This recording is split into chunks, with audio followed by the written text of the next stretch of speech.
आज हम पढ़ेंगे BSc first year major botany paper first की यूनिट 5 का टॉपिक रिकॉम्बिनेंट डीएनए तकनीक के उपकरण और तकनीकें, tools and techniques of recombinant DNA technology. ये एक इम्पॉर्टेंट टॉपिक है।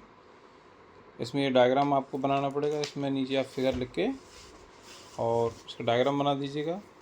इसके ईजी नोट्स डिस्कशन में ग्रुप आपके यूट्यूब के इस वीडियो के डिस्क्रिप्शन बॉक्स में आपको मिल जाएंगे। तो क्या क्या रहता है रिकॉम्बिनेंट डीएनए टेक्नोलॉजी में, इस डायग्राम से आप समझ सकते हैं।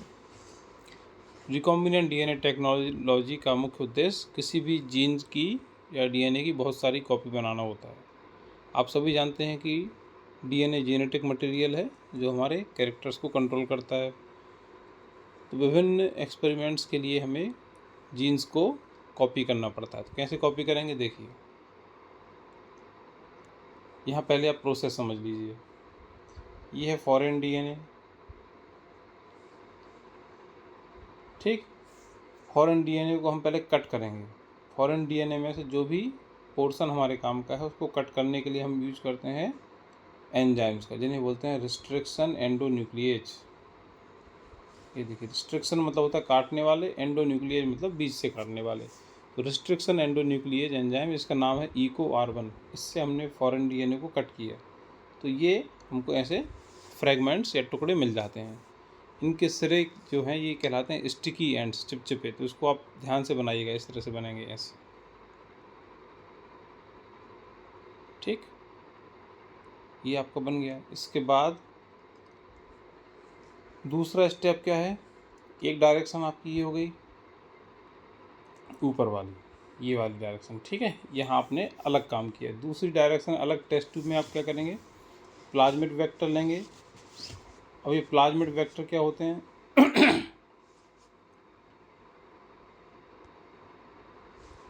एक सेकेंड, यहाँ थे हम लोग। प्लाज्मिड वेक्टर क्या होते हैं? प्लाज्मिड वेक्टर जो हैं आपके, ये बैक्टीरियल सेल में पाए जाने वाले एक्स्ट्रा डीएनए होते हैं जो सर्कुलर होते हैं, और यह बैक्टीरिया में जो उसका मुख्य डीएनए होता है उससे छोटे होते हैं। तो इनका उपयोग हम किसी भी डीएनए की कॉपी बनाने के लिए करते हैं। इन्हें बोलते हैं वेक्टर। क्यों कहते हैं वेक्टर, अभी आपको समझ में आएगा। क्योंकि वेक्टर मतलब होता है किसी चीज़ को ले जाने वाला। तो यह जो प्लाज्मिड का डीएनए है, यह हमारे ऊपर वाले फॉरेन डीएनए को ले जाने का काम करेगा, ठीक है। तो ये प्लाज्मिड वेक्टर है, इसको आप इस तरह से डबल बना लीजिएगा। इसको भी रिस्ट्रिक्शन एंडोन्यूक्लिएज एंजाइम से कट करते हैं, तो ये इस तरह से कट जाएगा ऐसे, ठीक है। इस डायग्राम को बनाने में कोई दिक्कत हो तो इस तरह से ऐसे आप बना सकते हैं, ठीक है। इसको इनको बोलते हैं स्टिकी एंड्स। फिर क्या करेंगे हम, हमारा फॉरेन डीएनए ऊपर हो गया, ये वाला हमारा फॉरेन डीएनए है, ये हमारा वेक्टर है। इन दोनों को हमने एक ही टेस्ट ट्यूब में कर दिया। तो ये जो हमारा फॉरेन डीएनए यहाँ बीच में आकर इंसर्ट हो जाएगा और हमारा ये डायग्राम बनेगा। फिर हम क्या करेंगे, अभी बीच में चिपक तो गया है लेकिन अटैच नहीं हुआ है, बॉन्ड नहीं बने, तो हम डालते हैं लाइगेज एंजाइम।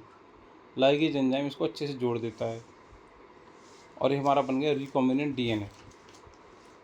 अब इस रिकॉम्बिनेंट डीएनए को हम क्या करेंगे, ट्रांसफॉर्मेशन की क्रिया के द्वारा इसको हम शिफ्ट कर देंगे बैक्टीरियल सेल में। यहाँ नीचे आप लिख दीजिएगा बैक्टीरियल सेल, और ये हमारा रिकॉम्बिनेंट डीएनए बैक्टीरियल सेल में डाल दिया। फिर इसको हम कल्चर करते हैं पूरी बैक्टीरिया को। तो जितनी बैक्टीरिया की सेल्स बनेंगी उतनी ही हमारे प्लाज्मिड की कॉपी बन जाती है। ये इसका डिस्क्रिप्शन है। रिकॉम्बिनेंट डीएनए टेक्नोलॉजी एक बायोटेक्नोलॉजी का महत्वपूर्ण क्षेत्र है। इसका उद्देश्य जीन ऑफ इंटरेस्ट को होस्ट सेल मतलब बैक्टीरिया में, होस्ट सेल मतलब बैक्टीरियल सेल में ट्रांसफ़र करना और उसकी एक्सप्रेशन करवाना है। फिर ये इसका इंट्रोडक्शन है। रिकॉम्बिनेंट डीएनए होता क्या है, इसकी डेफिनेशन आप लिखिए यहाँ से कि दो डीएनए को जोड़ने के बाद जो डीएनए बना वो रिकॉम्बिनेंट डीएनए। टूल्स क्या क्या हैं, अभी हमने आपको बताया। रिस्ट्रिक्शन एंजाइम, यह डीएनए को खास सीक्वेंस पर पहचान कर काटते हैं।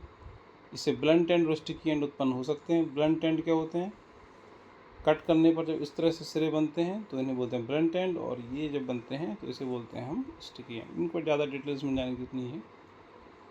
कुछ एग्जाम्पल्स आप याद कर लीजिए, जैसे EcoR1 अभी हमने आपको बता दिया। वेक्टर्स क्या हैं, जो डीएनए के वाहक होते हैं। ये एक्स्ट्रा इन्फॉर्मेशन है वेक्टर्स की, आप पढ़ना हो तो डिस्क्रिप्शन बॉक्स से पढ़ सकते हैं। वेक्टर्स का एग्जाम्पल नोट कर दीजिए, प्लाज्मिड, बैक्टीरियोफेज, थोड़ा थोड़ा लिख दीजिए। फिर आपका आता है डीएनए लाइगेज एंजाइम के बारे में थोड़ी सी जानकारी दी है, और की टेक्निक्स क्या क्या हमने अभी जो स्टेप्स यूज़ किए उनके बारे में यहाँ लिखा हुआ है। ठीक, इतना आपका ये आपको डिस्क्रिप्शन बॉक्स में मिल जाएगा। Thank you.